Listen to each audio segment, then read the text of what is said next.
Start off with the Pledge of Allegiance.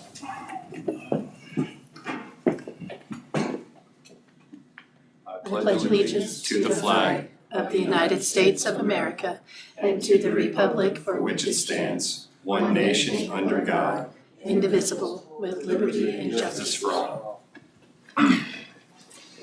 All right. April 21st, 12:30 p.m. Start off with public forum. Do we have anybody in the room? Please state your name for anybody online. I can do that. I'm Rex Savage. I don't believe we've been introduced, Mr. Dirks. I think the rest of you know me. I'll keep this brief and to the point. When we got back home this weekend, I was reading through the minutes and saw that you were contemplating a moratorium on wind energy. Those of you that know me will not be surprised to know I'm not in favor of that. But probably not for the reason you would think. In the 80s, I didn't take the time to look up what day or what year, Marion County adopted zoning. And the county commission established a procedure for any changes of zoning, be they actual zoning status or conditional use permits or anything else of that nature. They established a 9-person planning and zoning commission and charged them with developing a comprehensive plan and the various development regulations for all things governed thereunder. Be they housing developments, industrial developments, wind energy does not apply to oil and gas. That's specifically exempted by state statute from zoning. Which makes for some awkward situations. I've serviced oil wells that are in town, and that is not a task I ever enjoyed. But a process was established. A zoning commission was established. Zoning staff was hired, also charged with other duties, which makes perfect sense. And thousands of man hours and thousands of dollars were expended in developing the comprehensive plan, the regulations that fall under that comprehensive plan, and specifically the regulations that govern wind energy. They've been amended several times, usually for valid and beneficial reasons, quite frankly. The one time they were amended in a top-down fashion, where the commission chose to press to alter some permits that had already been issued, resulted in long and expensive litigation for the county, settled out of court.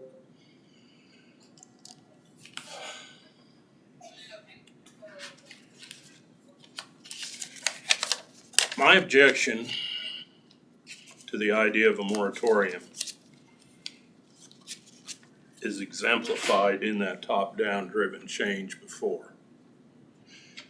You've established a procedure, you've established a committee, those unpaid volunteers who are of widely disparate points of view on all manner of subjects, not just wind,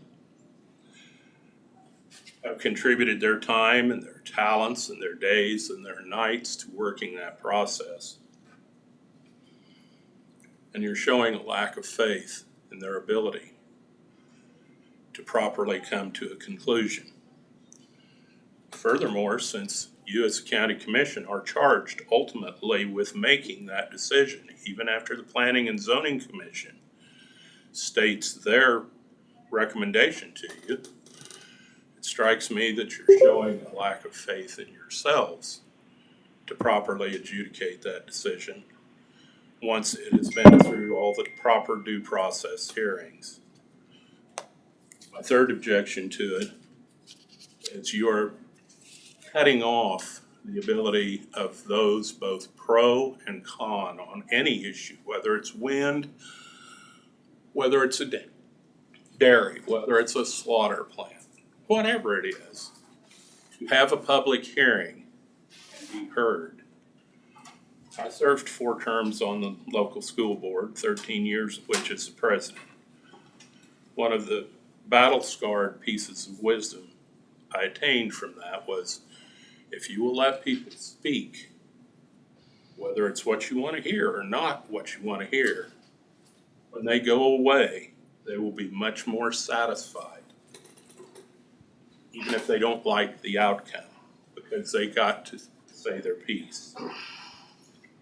Denying those who might support a particular project their due process right of speech to address the Planning and Zoning Commission and then to address you in a public hearing. It's just patently unfair, guys, and it's bad governance. I would ask you to let the process work, and then all of us will have to live with the outcome. Thank you for your time. Any other public comments? I have one. My name is Christina Kramer. I live at 1422 330th. I will start off with a picture of our water for the past week or so. It's actually gotten a little bit better. So I guess I'm here for Tampa and Ramona. It's been really bad too. I didn't have a speech prepared today, but nope, that's not tea. That's our water. Thankfully, I have a filtration system underneath my sink, so my kids and my family have safe water to drink. But unfortunately, Ramona, there's a lot. I'm on like the Ramona Facebook page, and there's a lot of families there that don't have that, and it just scares me that there's kids drinking that water or having to shower in it. I don't know what the solution is. I mean, I know those are old pipes, and I don't know what's going on with it. And it's, you know, my water bill's only $30, so it is what it is. But unfortunately, the well is not enough to support my house, and people who live in town, they can't do it. I didn't even know if you guys were aware of how bad the water has been lately. I mean, this is a common occurrence. This isn't like, I would say at least once a month the water's gonna be this brown, and they'll send out like a little email saying, you know, there was a break in the pipe or something like that. So I just want people to have safe water to drink. So if we know it's gonna be bad, maybe get a pallet of water to Ramona or something so these kids have water to drink. I don't know what the solution is, but I didn't know if you guys were even aware of how bad it's really been. And I think what I need to do is just start taking pictures and like having dates on them of the days that it's like really bad. But yeah, water's really bad in Tampa and Ramona. So I live on Water District number 1. yeah. My water is exactly Okay. as yours. Okay. I've been encouraging the Water District. There is a Water District board. Okay. You need to talk to them. Okay. The system is old Mm-hmm. and continually breaks. Yeah. In fact, it's leaking as we speak. Yeah. I've got less than a half mile of line on my property. I've had 5 breaks in the last year. So you know what So it's like. It's widely known. Okay. It's an issue. I think it needs to start with their local board. I think they understand, you know, they have to have the quick fixes. I get that. But there needs to be a process looking long-term of trying to possibly in the areas, at least in the areas where it's worst, which I don't know which areas are worse. I know what I have of some type of replacement. What that's gonna require of them is a lot of grant seeking, Okay. you know, and Who's on that board? Do you know? I can look it up, but I mean, I can go, I'm sure they're You aware. need to call Autumn Chisholm. She's in charge, Yeah. and I think they have a 5-member board. Okay. And I think most of the board members are from your area. Oh, I believe it. It's just, I mean, you know, my thing is, if you're not gonna go in and do something about it, you can't complain about it. So if I'm gonna complain about it, I guess I'm gonna come in and tell you guys about it too. So, you know, all you people complain, like the water's terrible. I'm like, well, have you gone to anybody? Have you done anything about it? It's a very large system. Yeah. Yeah. I mean, it starts on the Marion County line and goes up toward Hope. Do In the people on the board have the ability to seek out these grants? Cause some people know how to seek out grants and some people don't. That'd be a question. No, I mean, I was gonna say like, or is that something you guys can assist with, or they could call someone here for assistance with? Is there a certain person, you know what I mean, like, we can, Well, there are grant writers around, okay, you know, they need to first seek out the grants and then, you know, contract with a competent grant writer. Okay. Because, you know, most, these grants are so competitive that, just like the county, we have to get our name in the hat, hoping that we get a grant within, you know, if you're lucky, you might get a grant the first year, but you might be in the, you know, in the run for it over 2 or 3 years. 3 years to get there. so that's nothing that the commissioners, that you guys would apply for grants, it's all gonna just be based on that board, Well, correct? I'm not saying there isn't anything we can do as a commission other than legal counsel. What's your thought? It's primarily gonna originate with them. Okay. And I know they're aware, that's my problem, it's like, I know they're getting an earful all the time, so I'm like, well, gotta try something, cause it's pretty bad. I just worry about, like I said, I bought a really expensive filtration system, but not everybody has that, and those kids can't be drinking that water. I'm not sure if they meet monthly or, do you know, Mike? I don't. I can text Autumn, I have her number, so I'll just text her and, Main thing, it'll take a group effort to get enough attention, in my opinion, to where they can prioritize this. well, maybe I need to Just get one down or there and two help with the grants. one or two people. I mean, if you get 50 people, at Yeah. all meeting about it, something on that line, I think, to Yeah. get the awareness up higher. Okay. Not saying that that's still gonna get. You know, that supplies more than, I don't know how many livestock producers rely on that. Yeah. West of me, there's probably 2,000 head getting watered every day. So there is a lot of water going through that system. And, you know, we're blessed that it's out there in the I aquifer. know, sometimes I'm like, I'm just thankful I mean- have water, but Yeah. you know. And another thing, 3/30th, I didn't know if you guys had any news on the grants for that, cause it rained yesterday and holy cow, that road was really bad. So, do you guys have any updates on? Road and bridges will be in today. Well, I'll be right here, all ears. Here for it. So is there Thank you for your time. any other public comments? Not seeing any, I'll close public forum. All right, the agenda, is anything need to be added? The agenda? I just need about 10 minutes at the end for some housekeeping stuff. Couple Open meeting stuff? Is open it- meeting stuff. Okay. Are you gonna have executive session for today? No, I think we probably need to add one for potential litigation. It's just probably 5 or 7 minutes, not very long.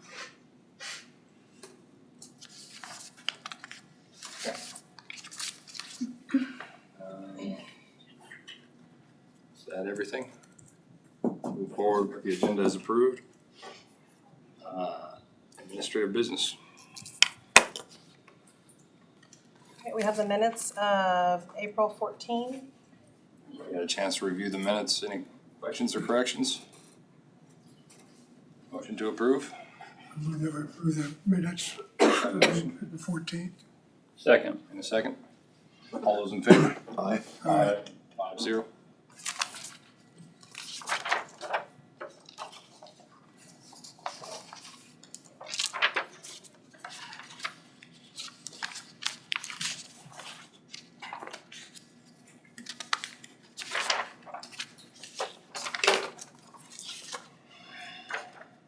Okay, then we have some change orders.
I just have one question on these, Ashley.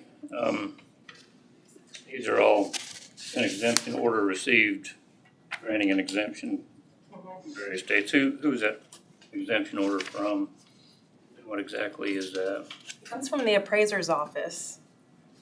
Is that, you wanna know like the department it's coming from or what? Well, I mean, what exemption are they seeking? Is it, Tax exemptions. is that something that comes through? Generally, an entity, like a public entity or a tax exempt entity will make application through the state for those That's what I was exemptions. questioning. Is And it then- something that's coming from the state? I haven't seen those particular ones, but that's typically how it works. And then those are sent to the appraiser's office. And usually you get one too in the clerk's office, so. So like I said, I haven't seen those specifics. That's the typical process.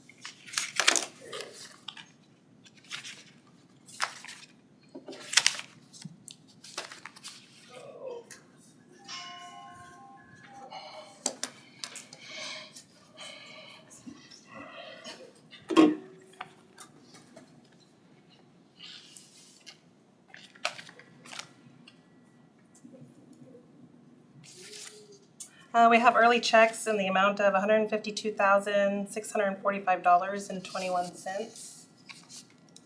Any questions with the warrants? Yeah. I noticed that WIC and the health department have separate internet. Is that required? Do you want to answer that? It's just split between the two. So Oh, the it's budget, one internet, it- but it's- yes, Mhm. right. They just split the payment between the departments. So they don't have separate internet. Seems like a very high bill for internet service up there. It's also their phones when we moved over there. So we have fiber and then the phone system is internet phone system. Is that the only option for like a health department up there, the one company? Dave, is that the only option in Marion? There's more than one option, but we got the phones, computer, we bundled it. I, I don't know, it just seems really high at the time, for monthly charge. I was the only one 6 months ago. There's a new one coming to town. I don't know anything about it. Our IT provider did kind of review all the options as we were That's what I was saying. I think completing the Lloyd- building. Lloyd would be a person to ask there. Yeah. It's high-speed fiber also, Yeah. not copper. Is there any other questions, or is that a good enough of an answer for you, or? Oh, yeah, I can talk to Lloyd about it.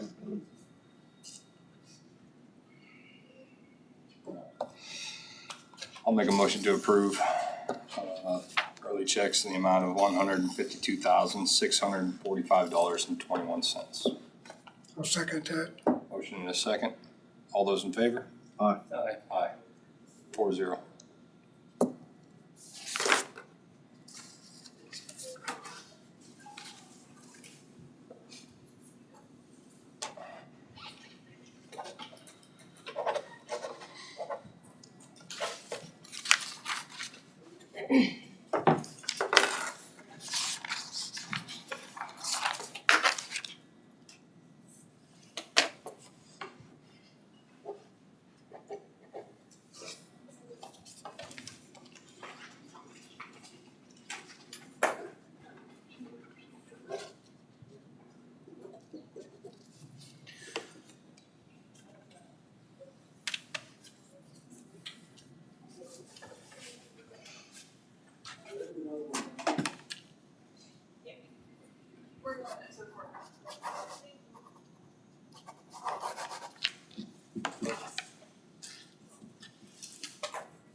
And that's all I have.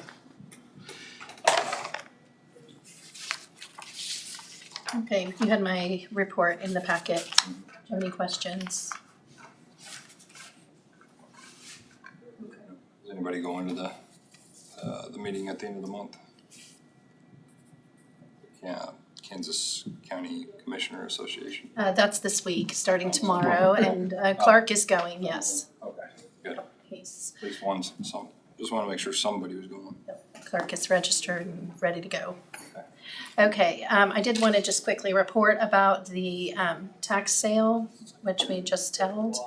None of the numbers have been approved by the court yet, so I'm not gonna share specific information about that right yet, but 15 properties were sold, and they sold for a total of $61,350. And so, once the court approves the paperwork, then we can get a detailed report for you. And if you want the law firm that handled that to come in, let me know and I can get them scheduled to give that report. 61? $61,350. There are a lot of expenses also that go along with the tax sale, so that's not free and clear. That won't be the net. Okay, That no. won't be the net. No. Might end up being about half that. If you like. If Hope the net is a positive figure. I just know what a few properties brought, so I'm just trying to do the math. Okay. See if you get a good deal. No. See what the heavy Okay, hitters are. and then the dump truck bids are gonna be done when Road and Bridge comes in. Since they were coming in for something else, I just told them to come with them, so I think that's all that I have right now, except that executive session later. Okay. Alright. Matt Stiles. Sorry, know you're a busy guy. You're about 10 minutes late. You're fine. I'm gonna hand these out for everybody. Alright, so I'm gonna hand Nash. So, we've got two things there for you. First of all, I'm Matt Stiles. I'm city administrator in Hillsborough. I know a lot of you except for Mr. Dirk, so it was a pleasure to meet you. I wanted to talk to you a little bit about our Orchard Ridge development. You would have received notification. We passed our resolution of intent to hold a public hearing on May 6th for a reinvestment housing incentive district for the Orchard Ridge project. So I wanted to come and I've been going out and talking to everybody about all the taxing jurisdictions about what this project is and kind of why it's important to us, what our role is in it, and what your role is in this. The good news here is I'm asking you to do nothing. All you gotta do is nothing. No objection, just let the thing go through and everything would be fine. So you get to do nothing, which is great. That's probably the easiest thing you'll have to do all day. But I wanted to, kind of back up and give an idea of what this project actually is. The Mennonite Housing, the Orchard Ridge project, is the first housing development we've had in Hillsborough since 2018, and I would say that the 2018 was probably not a major development. That's the last new housing start, which is the one house that was built on 3rd Street. That didn't really take off. That was Russell Grove's addition. Kind of started, but never got past one. And that's the last time we've had a new home start in Hillsborough. So that's, it's a big deal for us to try to do some things to move housing forward. Of course, it's a big deal for the county too, as I know it's an issue countywide, not just in Hillsborough. So the Orchard Ridge project would add 12 duplexes, 24 total units. 4 of those would be 2-bedroom, 8 of them would be 3-bedroom. It's a total investment of just short of $9 million. Mennonite Housing's the partner with this project. Mennonite Housing's been around for a little over 40 years. I think they're 42 years now. They're based out of Wichita. They were originally started by a group of Mennonite churches to do home improvements and repairs for low-income individuals in Wichita, and they've kind of spread their wings and expanded into developing housing, specifically workforce housing, which is what this is, and then senior housing. So they manage over 500 units across the state. They're currently, the closest one to us right now is in Newton. They're also building one in Abilene right now. They've got a couple in Coffeyville, mostly in the Wichita area and the Wichita metro area. So these rental units, as blogged, due to some of the programs they're using, will be managed by Mennonite Housing for 40 years. So they're not planning on selling these. Affordable rent rates on these, so they're supposed to be between $600 and $700 a month, which, 20-year-old Matt would think that's not great, but that's still pretty decent as it is right now. And one of the reasons why they can do that is because of the capital stack that they put together to do this project. So they've gotten state tax credits through the Housing Resource Corporation. They've got a couple other programs they're using, and then they're looking at this reinvestment housing incentive district. And so without this reinvestment housing district or some other tax kind of incentive, this project just wouldn't be possible. At least the rates on the rent wouldn't be that low. So what this is it works sort of like a TIF. If you're familiar with a TIF, you lose nothing. It's set right now. Whatever you're getting in property tax on that vacant property, which the City Land Bank has owned for 2 decades, that continues on. You'll still get that. What you're not going to collect on, at least until the RHID is fulfilled, is the increment of tax that would be generated from the new development. So what that does is it takes that, they'll build all the infrastructure out of their own pocket, and then that the increment of tax that is generated will go back to repaying them for that investment. So that's kind of the function of it. We think it's about $736,000 for the streets. Well, they're not. The streets are private. They're paying for that all on their own. This is just water, sewer, and stormwater infrastructure. So all the public infrastructure falls under this. The streets themselves are actually going to be private. So that's a little bit unique. They could have put those in there, but they chose not to for whatever reason. I'm not 100% sure. So yeah, again, you don't lose anything. Whatever's there, it's just the new increments. We did a little bit of back of the napkin calculations. If the actual assessments come in for what we think they will, as far as the building costs themselves, you're looking at $52,000 in property tax that's deferred. We think the overall project, the RHID, will be paid off in about 9 years. It has a maximum of 25, but we think it's going to be 9 based on what's included in the project. So that's your initial, kind of thing. Your investment there is the $469,000 total over those 9 years that you would be deferring and collecting. But if you were to go back out, as that gets paid off, then you do realize the tax investment in that. So you will get those tax dollars once it comes off the RHID.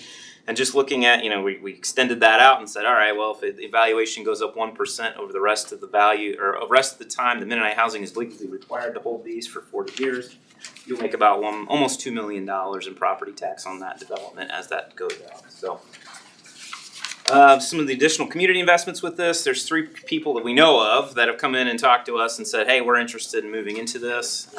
They have existing homes in the community, and so that would free their home up, which is great. That recirculates some of those existing homes. Right now there are only 4 on the market in Hillsborough right now, and that's actually a little bit of an improvement from where it has been in the past few years. So we've got what I would deem as a black market in Hillsborough and housing, that if you don't know the person selling the house, you're not going to get that house. That's just how it is right now.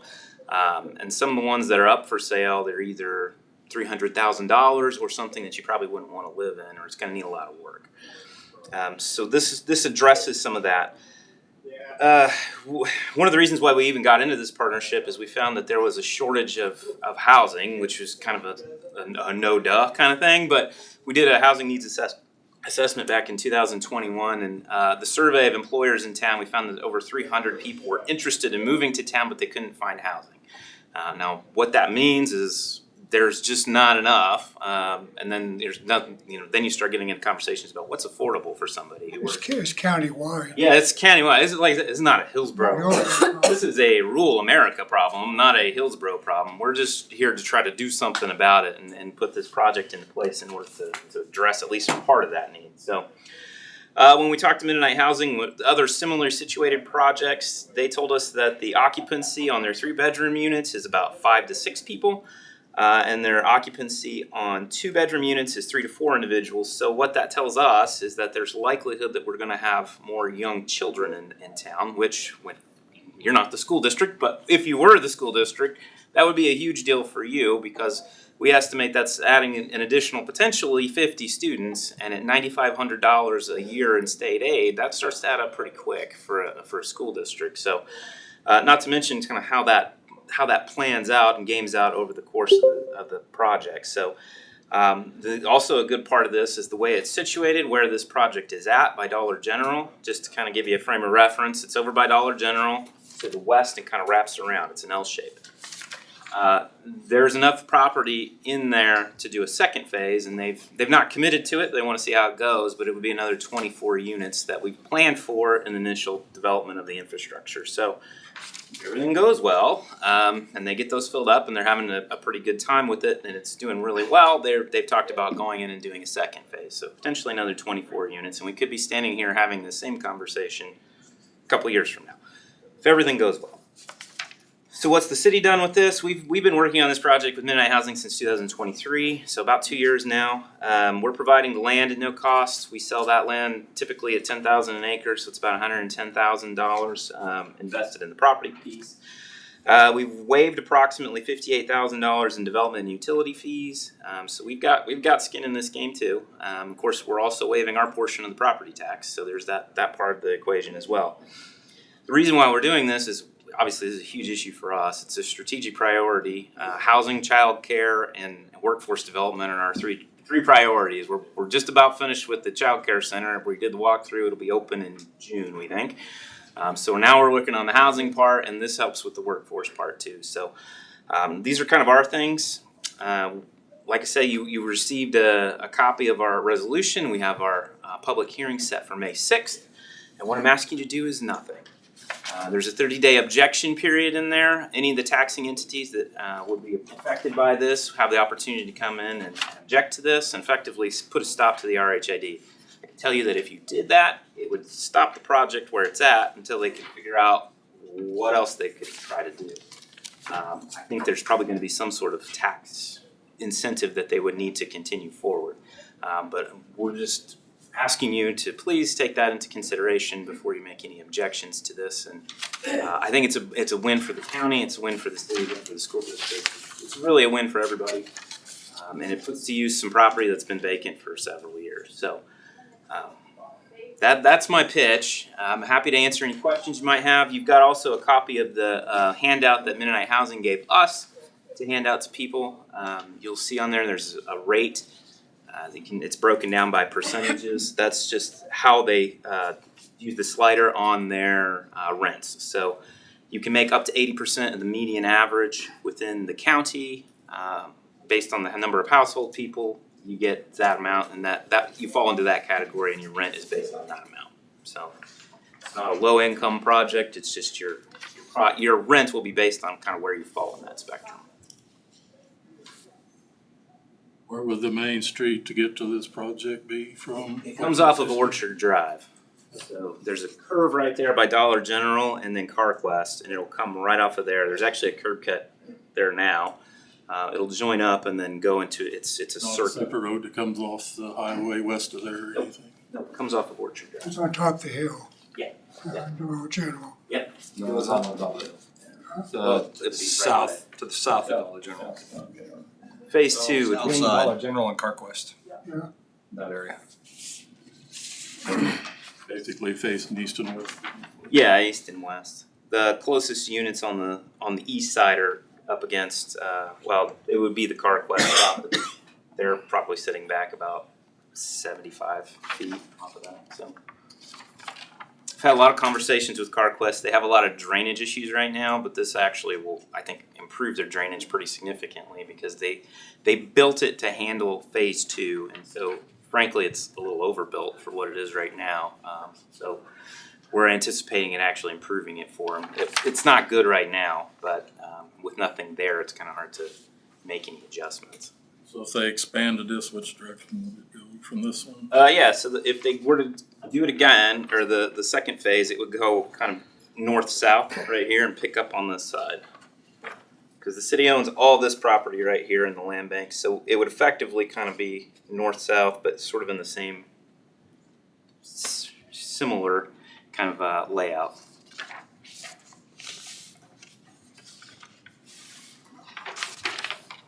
Matt, it looks like based on what we've seen before for low-income housing, that the gross income rates are somewhat higher than what you'd get off of low-income housing. So is Mennonite Housing gonna sell any tax credits? Yeah, they've got tax credits in their capital stack to do this. And they got awarded some through Housing Resource Corporation. So that's how they're able to finance this. They'll sell those credits to a syndicator, and the syndicator will actually finance the project.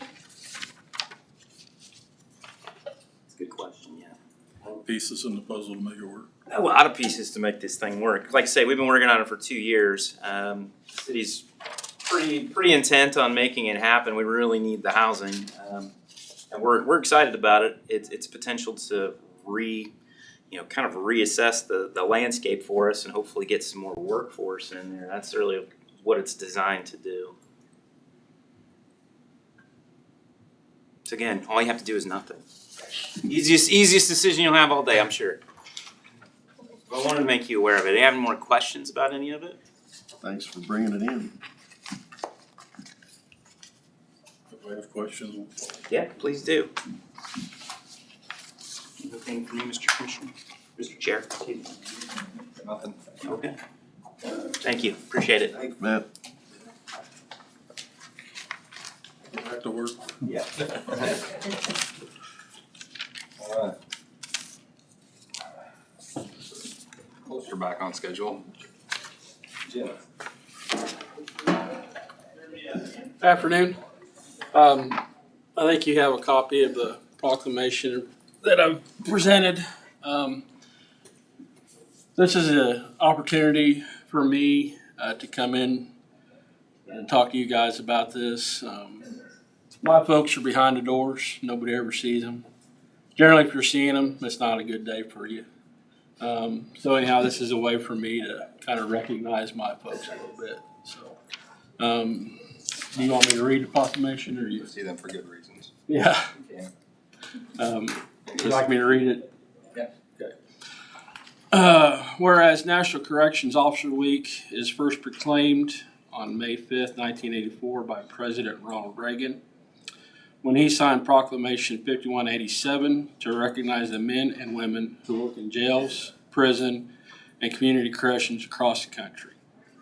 And whereas in 1996, the U.S. Senate officially changed the name to National Corrections Officers and Employees Week, recognized the first week of May. And whereas the correction officers, also known as detention officers, are dedicated to safeguarding residents in Marion County, ensuring public safety. And whereas these dedicated men and women daily put their lives on the line and perform very difficult tasks that can be dangerous as well as frustrating. And whereas correction and detention officers are responsible for supervising inmate conduct and behavior to maintain security within the facility, while promoting positive behavior, attitudes, and skills within the inmate population to reduce recidivism and promote successful reentry to the community. And whereas corrections officers and detention officers deserve our show of support and increase in public awareness for their vital role in our community. Whereas correctional and detention officers strive to maintain a safe, working, and living environment inside the facility, often in the face of significant challenges and dangers. And our community recognizes the important work and sacrifices that corrections and detention officers make each day to protect the citizens of Marion County. Whereas this week has been set aside to recognize our correctional and detention officers for their professionalism, hard work, and dedication, and efforts to protect those in their custody and the public safety. Now therefore, the Board of Marion County Commissioners do hereby proclaim May 4th through 10th, 2025, National Corrections Officers and Employees Week in Marion County, Kansas, and encourage all citizens to join in honoring and recognizing our detention officers and employees who, by their faithful and loyal devotion to their responsibilities, had rendered dedicated service to the community, remembering those correctional professionals who have made the ultimate sacrifice, as well as those who continue to face the daily dangers and challenge in our nation's jails and prisons.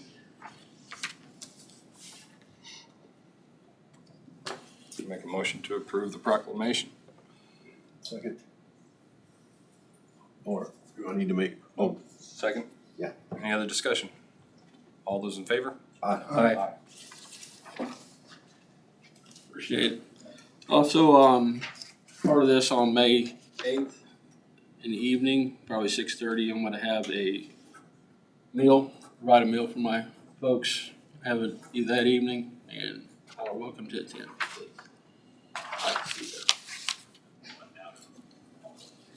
The menu. I'm gonna do pulled pork and ribs. Baked beans and cheesy potatoes. Anyhow, so appreciate it. Thank you very much. Thanks, James.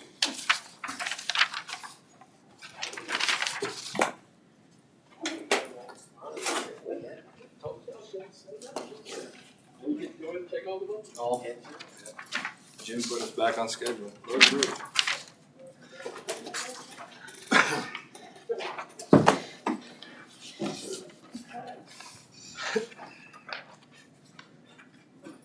Here are the truck bids.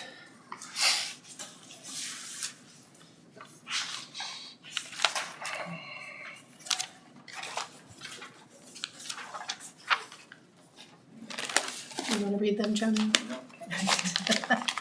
I figured. Direct staff to do it. Well, I thought I would at least ask.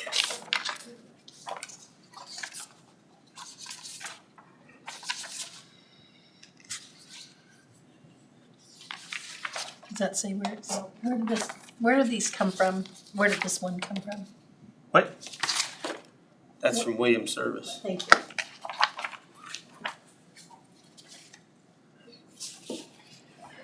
Is this the trucks and the beds?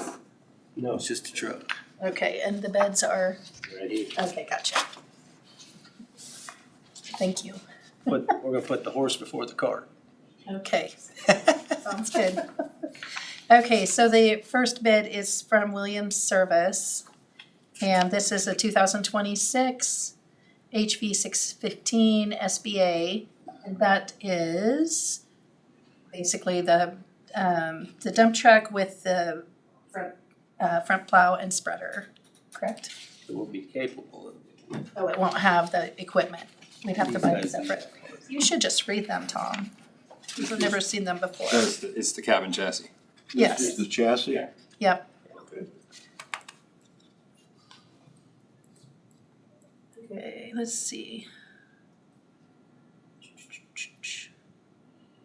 Is that the 450 some horse?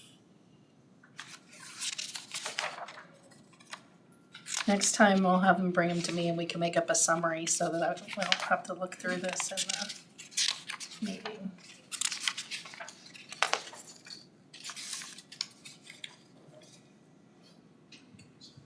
All preliminary numbers based on staff review anyway, so. Right.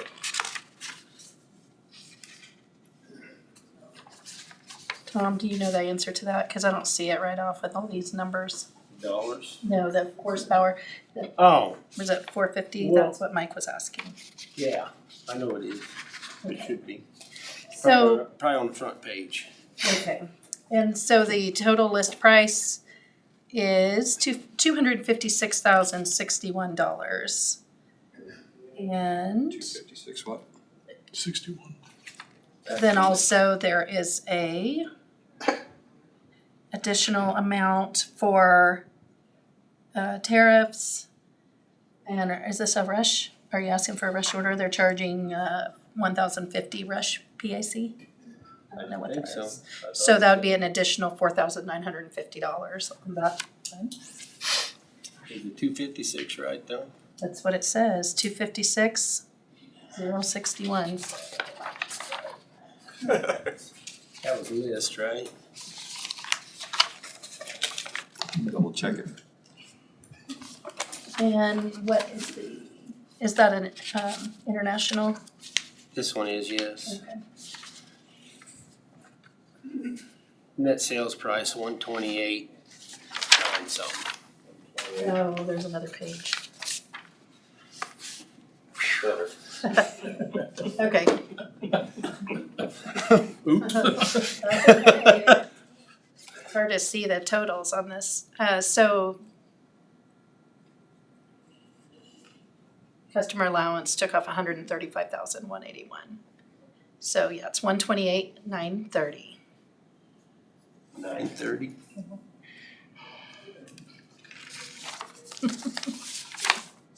That's what it says. That's better. Okay.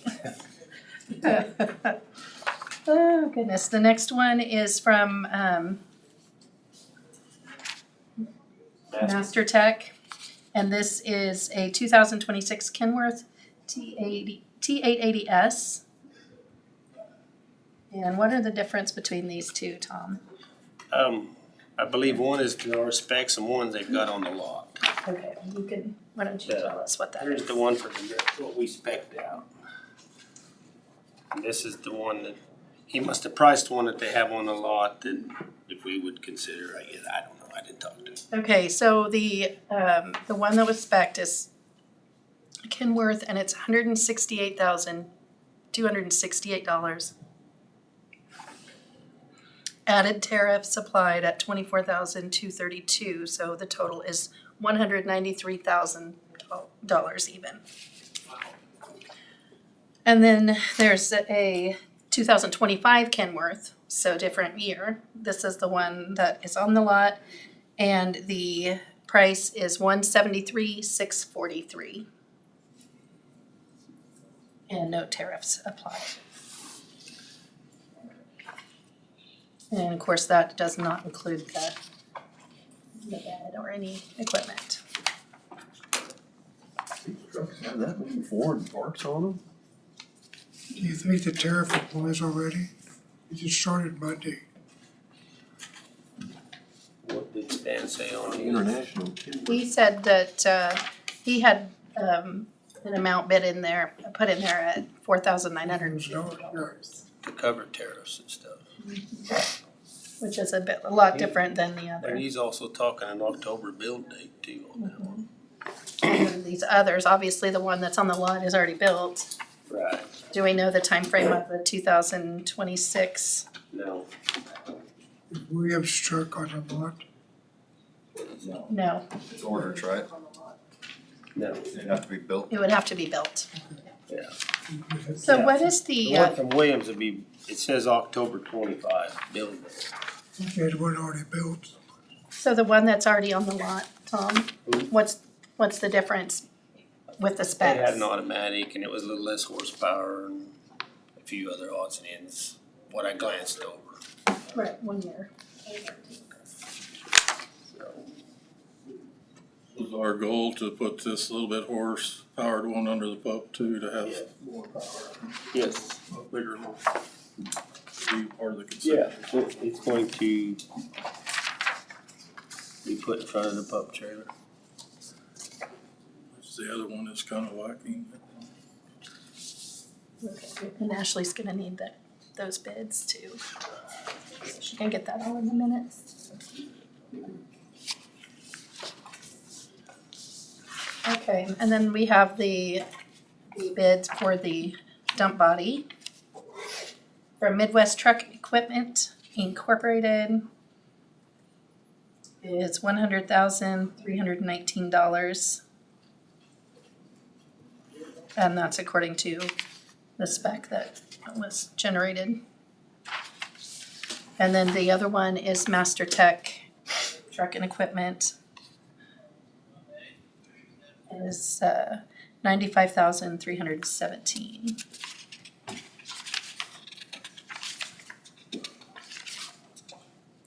You might want, read the second page from the back.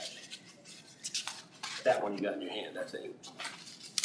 You might wanna read that out. Additional specs and details. It says no tariffs have been applied to this equipment as of 4/11. All equipment may be subject to additional unknown charges due to possible tariffs at a later date. And they were at the same specs that you requested. Yeah, I mean, both of them are fine on the specs, what I've seen. It's just that, I went from Midwest, I know he talked like tariffs were already included. He said that's why it's so much higher than it was last time. Or he told me it was gonna be considerably higher. What was the last one you found us? Was 80,000? Was 81,000 for the bed and all the stuff from Midwest. And Master Tech was at 93,662 on the last bid we bought. Midwest is not built yet. What's that? Midwest is not built. It's what? Midwest is not built. I would say No. neither of these would be. Neither of them, That's why they got tariffs on. And you gotta come up with a cabin chassis to put it on, so they're probably gonna need measurements or which. Well, they which pretty model much, you're- I pretty much gave them what we're doing, I mean. Any preference of which bed you would rather consider? Any difference in the bed that you would consider? Not really. One or the I other? think they both look So what will work? very good? usable. I mean, they're both pretty much the specs were the same on the material it's made out of and all that, I guess. I guess the biggest question is, one includes tariffs, one doesn't.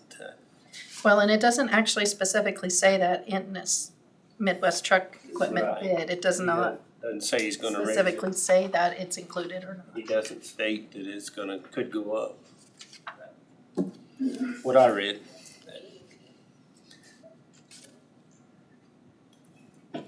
It's a gamble.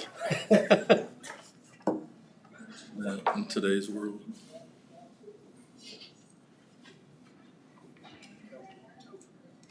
So would this be a 2025 budget item that we can get in 2026 or? Well, it just depends on how you wanna go about it, whether you wanna I mean, do a lease truck will purchase be on here in it. 25, I don't know how far out the bed.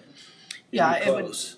It would be a 2025 budget item, but, Whether we finance it or. right. Exactly.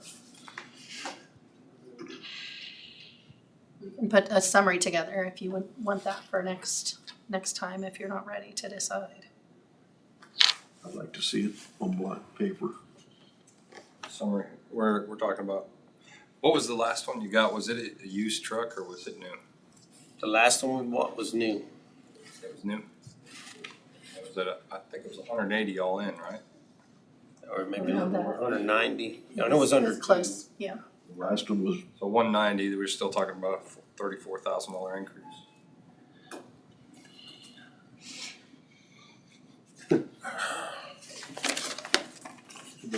Too late to go by are our we, insurance settlement, make this decision 2 months ago. will we be pulling anything out of the fleet after we get another new one or just an addition? We may possibly get rid of one used one.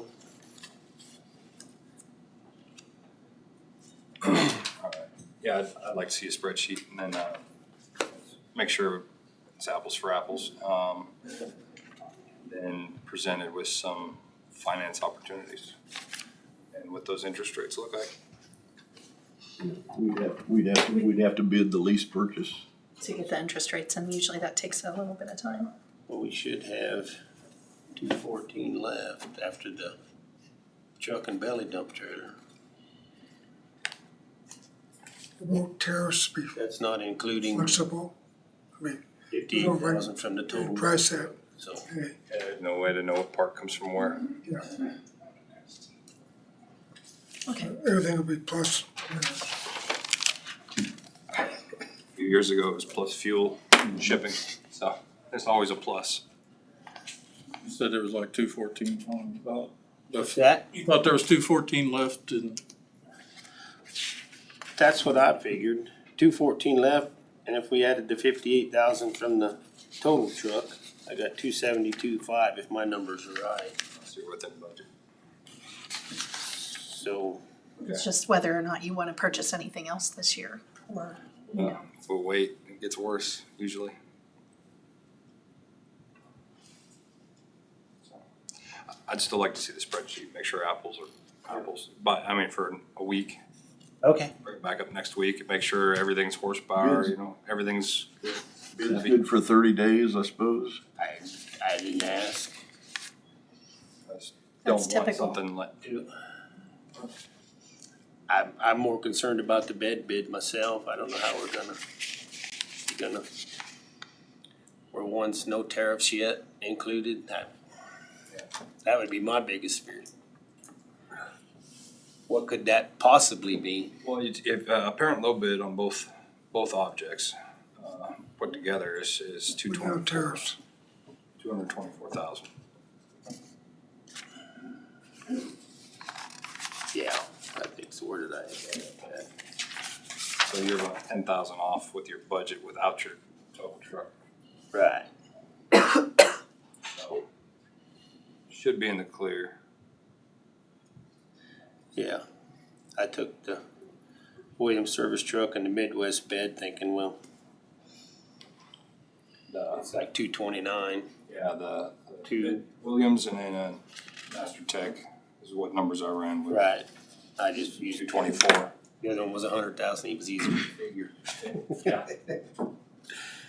You're looking at 6 to 8 weeks to build it, Huh? 6 to 8 weeks. I don't know how October. long the truck beds are. October if They're it's made in Canada, so. Williams, so then you're gonna have to get the truck, confirm the truck before you buy the bed. Not really. I mean, it'll. All right, we'll bring it back up next week. I mean, so you want me to look these over? Make sure we're, Okay. because I don't want all of a sudden, some reason that The biggest question is whether the tariff's included on the lower bid. Is that what we're, We want to get them without tariffs, because that's going to be a wild card. Too much. Yeah. Tariffs may go away by then. Yeah. we could, very well could. Good, and then good When things are going now. Reading the temperature, and it seems like certain ones are wanting to play ball and they're not gonna get hit. The other ones are not wanting to play ball and they're gonna get hit. The net price, Okay, so you want us to get a summary together for next week, Yes. including budget numbers? Yes. Oh, my God. Everybody else okay with that decision? you're gonna hold those for now. Get a copy, I'll We'll give get it them to you. from you, and I'll get with you. Yep, sounds good. You go from there? or yes, I guess. Good?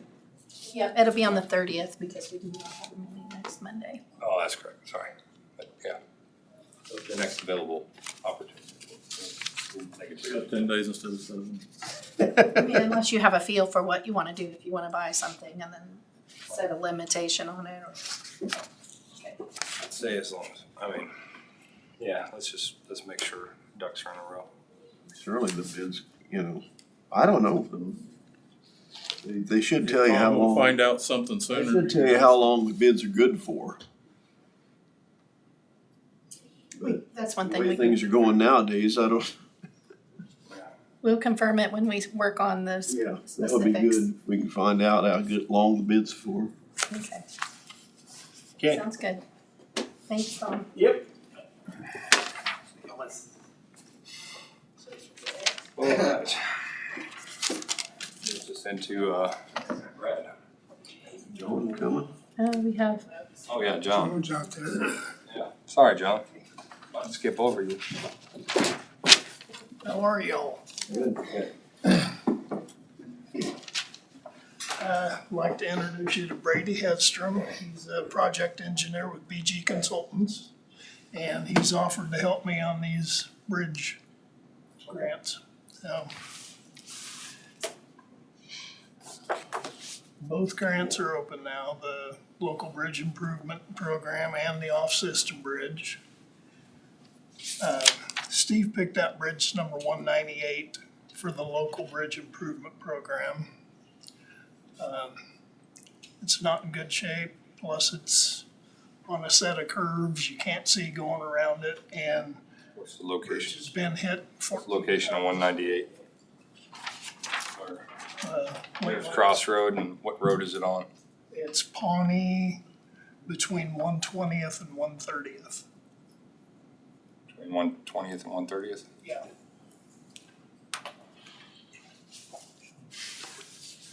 You can tell by the cement guardrails, it's been hit numerous times. Big farm equipment and stuff going through.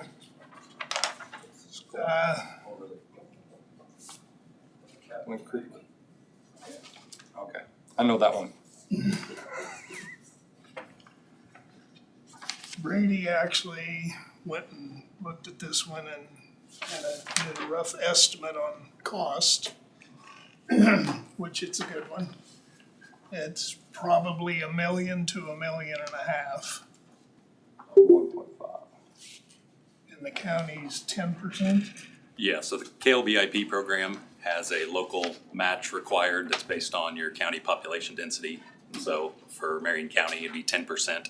of the combined construction and construction inspection cost. So, you know, to the 1.5, you could add another 100,000 for the inspection budget. 10% of that would be county cost, as well as all the design, you know, utility relocations, right-of-way acquisitions.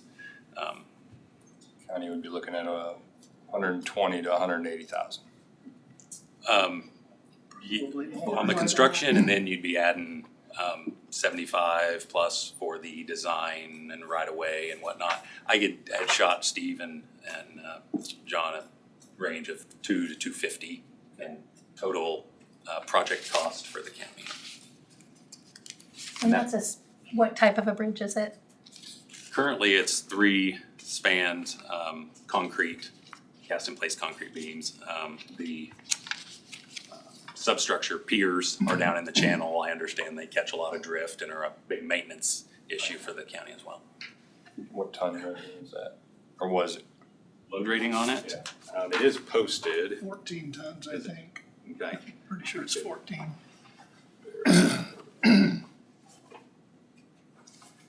And we will have to get some right of way on this. Guessing. So one acre and thing a half. Steve wanted to do was, try and, you can't straighten the road out because of the way the creek lays, but make the curves smoother and gentler, so they would carry traffic at a higher speed, which would obviously offset the road from the existing location a little bit, and we estimated acre and a half of additional right-of-way. That would have to be purchased from private landowner? Yes. Two different ones. And that is included in your $250,000 estimate or not? I do not have a feel for what you guys are paying for right-of-way and how So you much. didn't include any of that in there, or? Correct, yeah. Sometimes landowners are in favor of the project and donate right away, you know. Some really think their timber and junk ground is worth $25,000 an acre, you know, so it's hard to. Yeah. So that bridge only qualified for the KLBIP program because of the type of road it is, being a, well, actually because the condition requirements, I think, for the off-system program. But there's 2 programs open, and they had identified a different bridge for the off-system program.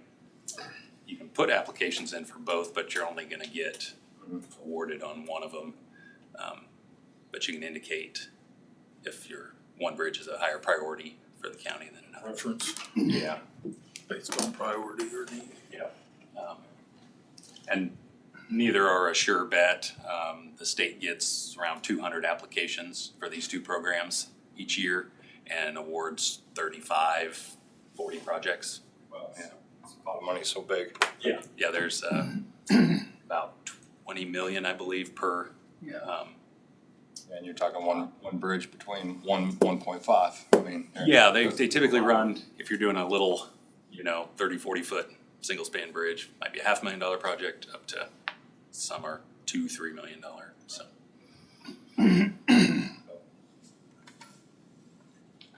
We did pick out a bridge for the off-system also, which is bridge number 67, which is west of Eagle on 280th.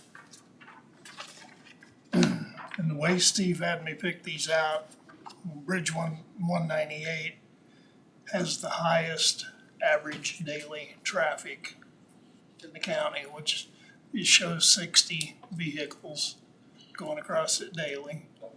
And Bridge 67 has 45 going across it daily. And it's an existing single span bridge posted for 3 ton. Yeah. A lot of heavy trucks. Well, any truck that goes down, it's a semi, basically. Okay.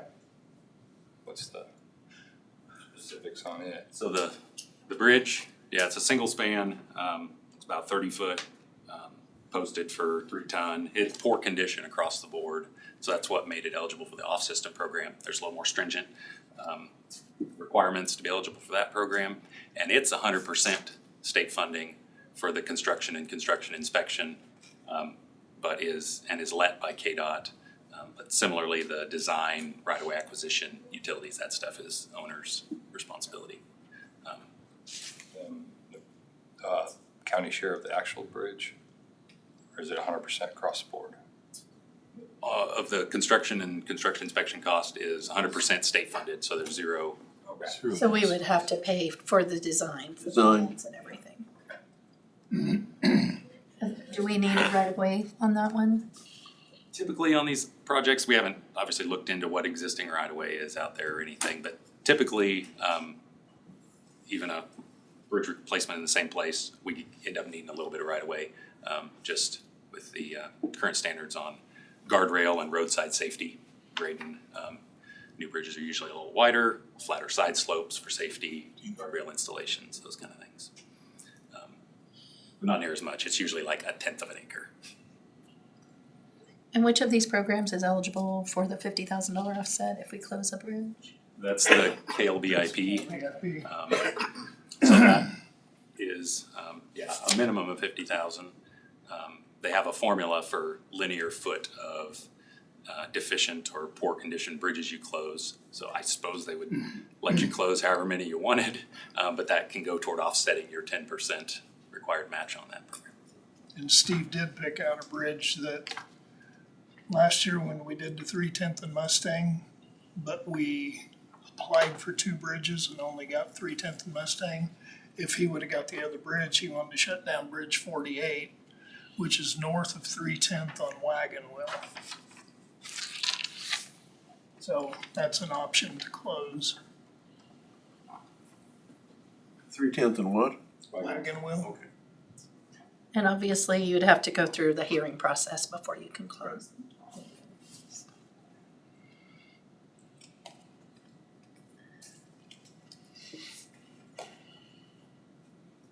That'd be either east of center or something. Lover's Lane Bridge. Very close. There it is. Yeah, it's a little minimum maintenance over Stone Yeah. Arch that so, sounds We happening. weren't allowed to take a motor grader over 40 years ago. Yeah. It goes to nowhere, so. Just low water slab would be the best for that. Which is what's further up. All these.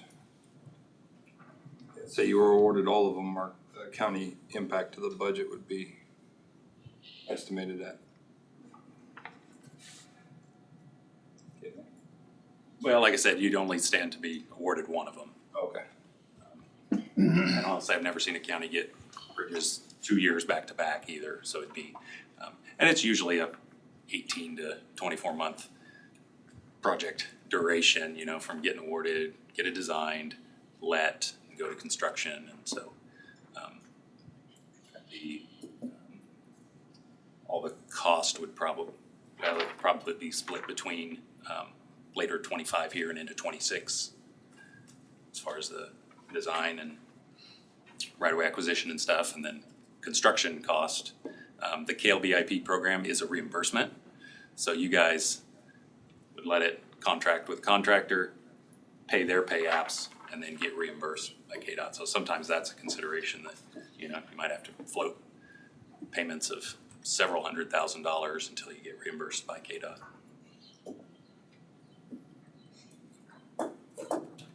How much did you say closing that one allowed us towards our share So it would be 50,000 additional dollars.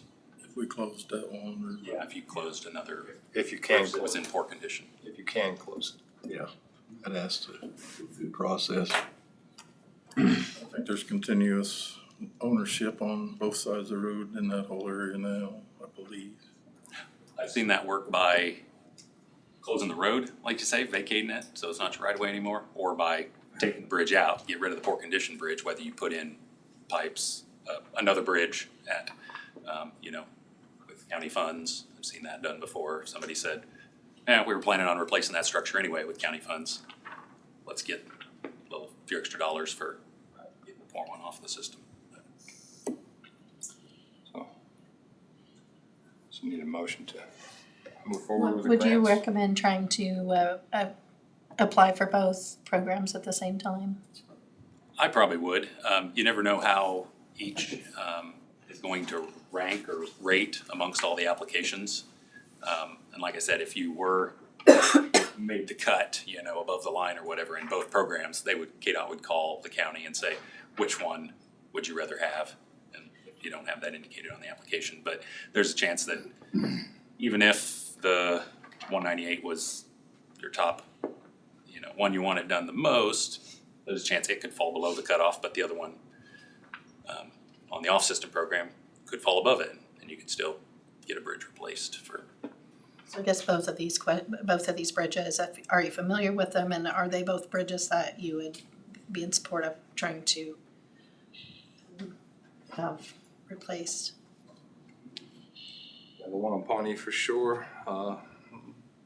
This one up here on Eagle for sure, from what it sounds like. So I'll make a motion that we move forward with applying for the grant applications for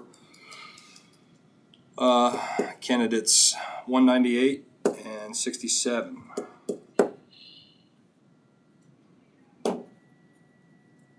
Second. Which one you want? Ken. Ken, second. Any other discussion? All those in favor? Aye. 5-0. Bring back some good news. We'll try. Had on the grant applications on some of our road projects, like They're still out. those been submitted again, or is that you waiting for them to open up? They've got a question. both been submitted, yeah. So because we have a question from a constituent here this morning about the West Tampa Road, 330th. 330. 30th. East Town. It's turned in. It's turned in on, Just waiting. it's turned in for grant funding. Okay, and how long does that normally take? Year, 2 years? No, they'll make a decision probably by July. Okay. So, then at the economic development, that might be August, sorry. So the engineering of them projects was part of being what was turned in the application. Part of the engineering of what we were gonna do on the road is part of the application that was turned in. Can I ask a question? Typically not. Okay. I don't mean to be rude, it's just. No, I just.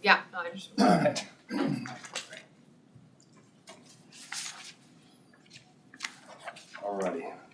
Brad doesn't have anything, but we do. Yeah, we're good. Thank you, John. You can make it happen.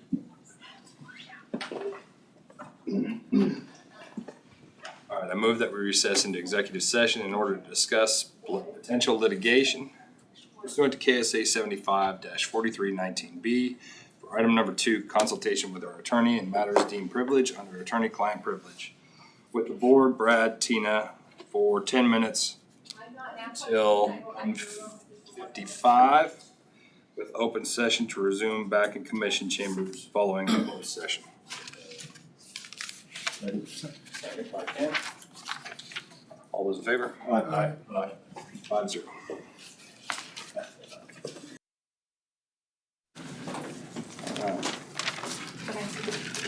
Out of executive session, no decisions made. Brad, you got anything else?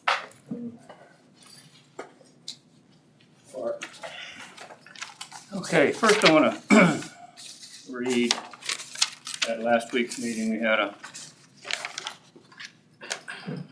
local resident send a letter to all the commissioners. I just wanna read that so it's on public record. This one's addressed to me April 5th, 2025, Clark Dirks, County Commissioner. We are writing in reference to discussions at recent commission meetings about the Sunflower Wind Farm and its ADLS lighting issues. While we support proposed revisions to the wind farm CUP requirements, in our view, the lighting issue illustrates a fundamental problem with wind farm development. Once they're in place, it's very difficult to regulate their impact or behavior in a meaningful way. That is one of the many reasons we oppose the further expansion into District 5 in the southwest quarter of Marion County. Last September, the commission ordered a 1-year moratorium on consideration of cups for commercial wind farms. We urge you to extend that moratorium indefinitely to avert further problems like the one above and further conflict among residents of the county. Sincerely, Wynn and Artie Gearing.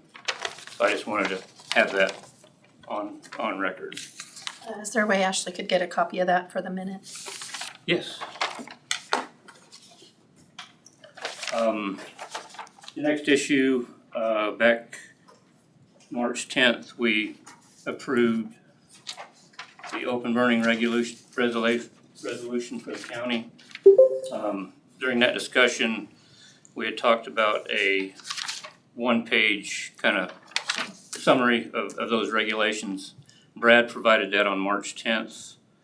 And that's, a month and a half, and we haven't done anything with that. I would submit that we send this back to the fire chiefs, let them look at this and kind of make their revisions and bring something back to the commission within the next couple of weeks that we can give to the residents of the county so they can. We already sent them to. No, we allowed the resolution we passed. But he's asking for the handout, the one page. The one-page summary. Basically, summary. Kind of just suggested that possibility. And Brad, you had put this together back on March 10th, and I can email that to you, Tina, if you don't have it handy. But I think we need to move forward with that and send that to the fire chiefs and their committee and let them kind of fine tune this and finalize it so we can get that information to the public. And then last week we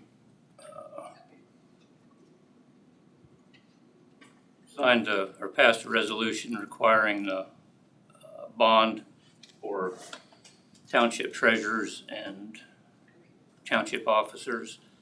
And I had suggested that we provide kind of a one-page summary of how they go about doing that and what's available and what resources. And I just don't want that to fall through the cracks, actually. No, you'll be getting information about it. Okay. And I just want to make sure that we didn't let that fall through the cracks. And so that's all I've got. I also can. All right. Anything else? Hello, how you been doing? Still working away? The only thing I brought up, I asked Clark, you had your initial meeting on the EMS, Peabody EMS last week. Oh, yeah. If there was anything of any importance came out of that. Not anything significant, I don't think. We've got them looking at kind of finalizing size and Building concept. and we'll go from there. And